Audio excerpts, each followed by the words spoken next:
She was dozing in seat 7 degrees Celsius, the hum of the engines blending with the soft rustle of passengers shifting in their seats, when the captain's voice crackled over the intercom, steady but edged with something raw.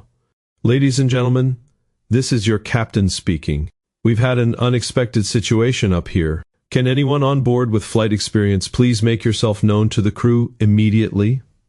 The plane, a mid-morning flight from Chicago to Denver, carried on as if nothing had changed, but that question hung in the recycled air like smoke. Elena stirred, blinking against the window light, her fingers brushing the small silver compass pendant at her neck. It was nothing fancy, just a worn thing her father had pressed into her palm years ago during one of their last flights together. "For when the instruments fail," he'd said with that half-smile of his. She was 38 now, a community college instructor who graded papers on red-eye layovers and avoided small talk about her past. No one on this flight knew her as anything but the quiet woman in the window seat, the one who'd ordered ginger ale and fallen asleep before takeoff. "Ma'am?" The flight attendant leaned in, voice low, eyes scanning her face. Elena sat up straighter, heart already picking up pace. Did you say something?" The attendant's name tag read Maria, and her hands trembled just a fraction as she gripped the seat back. "I can help," Elena said, voice steadier than she felt. "I have experience." Maria hesitated, glancing toward the cockpit door where another attendant stood, face pale. "Experience? Like lessons? Because the first officer is—" He's not responding, and the captain needs support right now. Memories flooded in as Elena unbuckled, the pendant cool against her skin. Her father, Captain Ruiz, in the old Cessna hangar back in Texas, the smell of oil and coffee thick in the air. "The sky doesn't forgive hesitation, Elena. It rewards the ones who trained when no one was watching." That was his prophetic line, the one he'd repeat after every rough landing practice, after every stall recovery where her hands shook on the yoke and her breath came in short bursts. She'd logged hundreds of hours under his wing before life pulled her away. The bills, the grief after his heart attack mid-flight years later, the decision to ground herself for good. But the training stuck. Muscle memory buried under lesson plans and ordinary days. The cabin felt smaller now, the atmosphere thick with murmurs. A businessman in 7 muttered about delays. A young mother clutched her toddler tighter, the air thick with the scent of stale coffee from the galley. Foreshadowing hung in the small details, the way the plane had shuddered once earlier, dismissed as turbulence, the captain's voice cracking just slightly on the initial announcement. No one expected this on a routine hop over the plains. Elena moved forward, legs unsteady on the narrow aisle.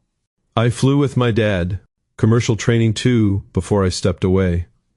The crew exchanged looks, resistance layering on. The senior attendant, a man named Tom, blocked the cockpit door. "Miss, we appreciate it, but this isn't a simulator.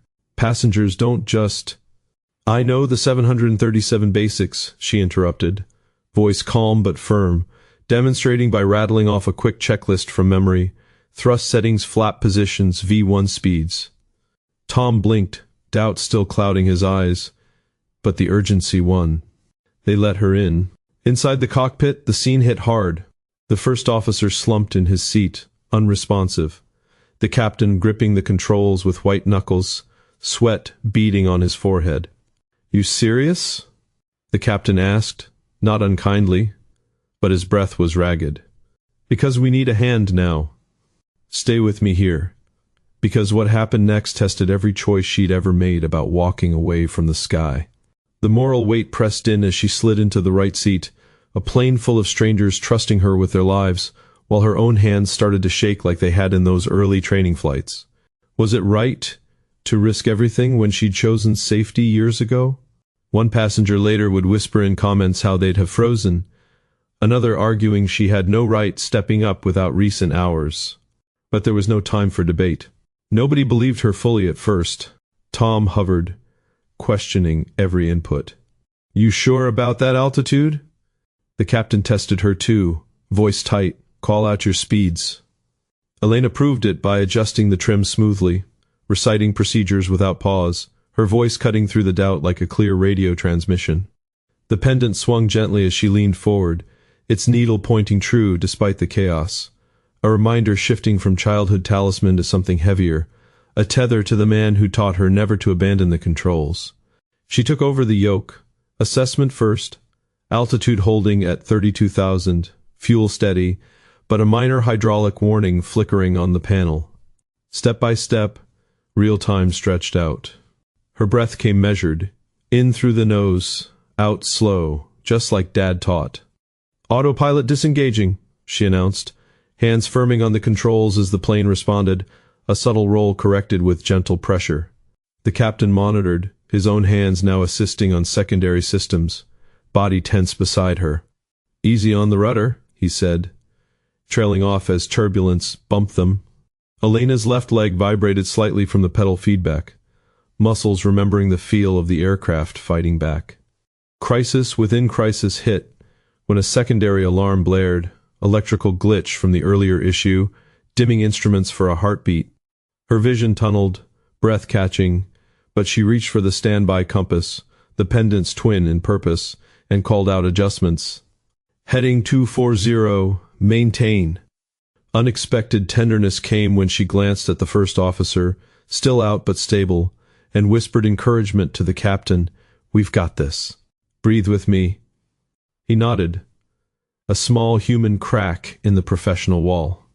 The approach was slowest, most detailed. Denver's runway lights appeared in the distance under gathering clouds, flaps extending with a mechanical groan, speed bleeding off precisely, 140 knots, then 130. "Gear down," she called, the thump confirming lock. Wind shear teased the wings, her hands correcting in micro-movements, body leaning as if willing the plane level. The prophetic line echoed in her mind. The sky doesn't forgive hesitation. She held steady, imperfect but true. No perfect touchdown. A firm bounce on the mains that rattled teeth. Reverse thrust roaring as they slowed. Tires smoking faintly on the pavement. Safe. Everyone alive. Tension released in waves once stopped. Bodies sagged in seats. A collective exhale rippling through the cabin. The first to speak was the young mother from earlier, voice breaking over the PA, "Thank you." Skeptic Tom stood in the aisle later, reckoning in his eyes. "I owe you an apology. That was beyond." Official response came swift. Paramedics for the first officer, ground crew swarming, the captain clapping her shoulder wordlessly, eyes saying what words couldn't. In the terminal chaos, Elena found a quiet corner. A reunion of sorts, with her memories of Dad, the pendant now warm from her grip, its meaning transformed again. Not just a gift, but proof she'd carried him through. Weeks later, ordinary life resumed, but shifted. Elena stood in her small backyard, grading papers under the same sky, the pendant catching sunlight. Her mentor's voice, really her father's old recordings she replayed, filled the quiet moment. "Why'd you come back to it?" She'd asked the recording once. His reframing answer played, "Because the sky was never done with you. It just waited for the right impossible day." If this story moved you, hit subscribe and share it with someone who needs to remember their own hidden wings. What would you have done in 7 degrees Celsius? Step forward with your secret, or stay seated hoping someone else had the answer? Drop it in the comments. There's no single right one. The compass needle steadied on true north, pointing home.